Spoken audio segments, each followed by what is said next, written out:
Lydia Des Dolles, Fight Connect TV, proudly sponsored by ESBC Boxing Game, and I'm delighted to be joined by Shane McGuigan here at Boxer in Wembley in association with Sky Sports Boxing.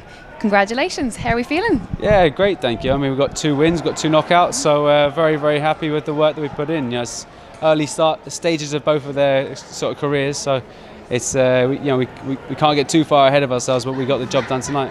I mean, you as a coach, you obviously have these guys that are on the up and coming, that are having this wonderful reception out here. You've also got the bigger names, more elite end of the sport in the gym as well. For you, how do you sort of navigate the coaching role between the new guys and the more elite guys? Well, look, everyone's got their own slots. Everyone's got gets a lot of individual attention. I don't train them as a group. I train them on the pads, and then we go into the bags and we arrange the sparring together. And sometimes they spar each other. But we bring a lot of external sparring, and I think someone like Adam, I brought him over to spar Conor Ben quite a few times. I want to get him as much experience as possible, but working with the likes of Lawrence Okoli and world champions, I don't have the hours in a day to be travelling left, right and centre, so I sometimes have to get my assistant to go there and stuff. But look, it's all to benefit the boxer, and he's 19 years of age. By the time he's 23, I think he's going to be fighting for a world title. It's huge, these are huge statements, but I believe he's got all the ability in the world. And I've had the guys like Josh Taylor from the start, Carl Frampton from the start. So, seeing them, nurturing them over the years and knowing how quickly to push them, it's a fine art. So you have to really get the right process. But he's not in a rush. He wants to be in a rush, but it's down to me to be able to rein him in and get in the right experience behind closed doors, and then hopefully he can put on the great performances, but obviously challenges are going to go up and up and up after like tonight. Absolutely. You talk about fine art. I mean, for yourself, you've got such a back catalogue, a record of fantastic wins, fantastic fighters. Looking at yourself as a coach, where does your inspiration come from? Where does your kind of want to be great, I suppose, in the sport come from? Well, actually, not a lot of people know this, but my uncle was a coach. He's coached Scott Welsh. Which is he did a little bit with him. He did a lot with my dad as well, and he never really became like a main coach.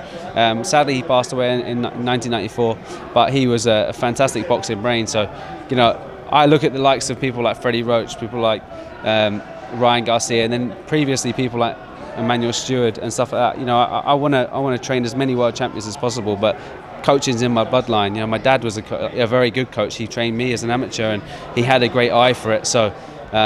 Inspiration comes within the family, but also from the externals, and I just want to do as much as I can. I'm just turned 33 the other week. I want to try and have as many world champions as I can. I've had 4. I've had 2. I've won 2-weight world champion and unified, and the other one was a unified world champion. So I want to get as many world champions as possible. That's why I've got 9 kids in the gym at the moment, and if we can have a high successful turnover rate, then that's the plan. Absolutely. Well, happy birthday for last week. Thank you. Final question before I let you go, Shane. Obviously, we just saw your dad here.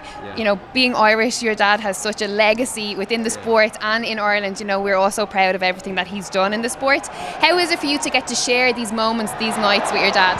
Amazing. I wouldn't be in this sport unless it was for my dad. Do you know what I mean? He didn't want me to box when I was 14. I decided to go and go down to a local gym and train myself, and he caught wind of it. But ever since I said I want to be involved in boxing, he used to travel 200 miles up the road just to watch me spar.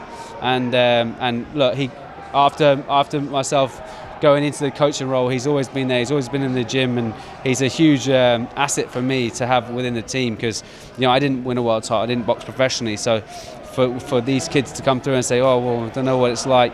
People like George Groves, they were able to lean on my dad over the years to be able to get that little bit of knowledge and insight, because something I don't know what it feels like walking out in front of 30,000 people and millions of people watching on TV. So he has that, and I think the two of us have a great duo.